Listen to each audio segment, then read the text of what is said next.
It's hard to describe what art is because art is everything to me. When I look at the sunset, I'm looking at a design. My name is Paul Vetne, and I am an artist. I had opened my own tattoo shop.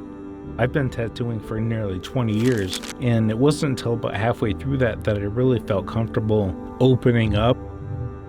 In May of 2021, I had a stroke. I went to the hospital and realized through their exploration I had a failing kidney.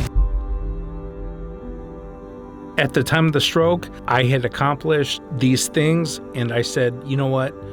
It's probably time that I give it up. I did it, and I experienced it, and I think that was good enough for me. So now my full-time job is going to dialysis while I wait for the call, but the call for a kidney comes to me 24 hours before I have the transplant. So it's kind of just a waiting game now. Currently, I am just illustrating.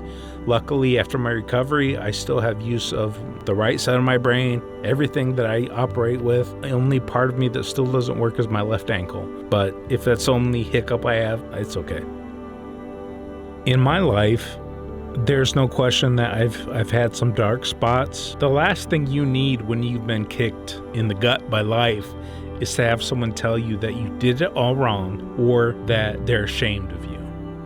My father has always been constructive. The biggest thing he's told me and has always stuck with me has been, it is the way it is.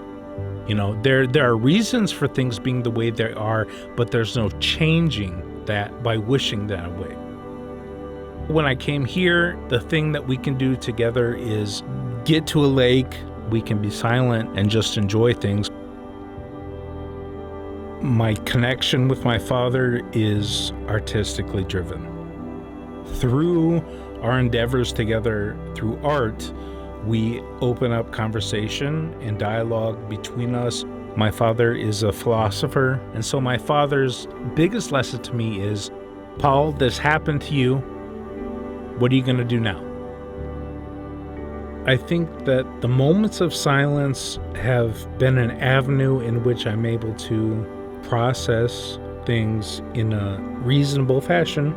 I wouldn't say it gives me drastic insight, but I think one of the things we don't consider is how much other noise is in our lives and how much that noise can affect what it is when we process things. It causes us to give our reactions tainted by the noise that we've carried with us for years and not processed altogether. Art is a communication method for me. It has aesthetic value, it has philosophical value, and so each thing I do, it can have a different meaning to it, but each thing is absolutely necessary in my life. Art for me, it's not an isolated thing. I'm looking at aspects of everything through an artistic lens. And so art is an underlying current that exists as I go through life. It's something I can't separate from life.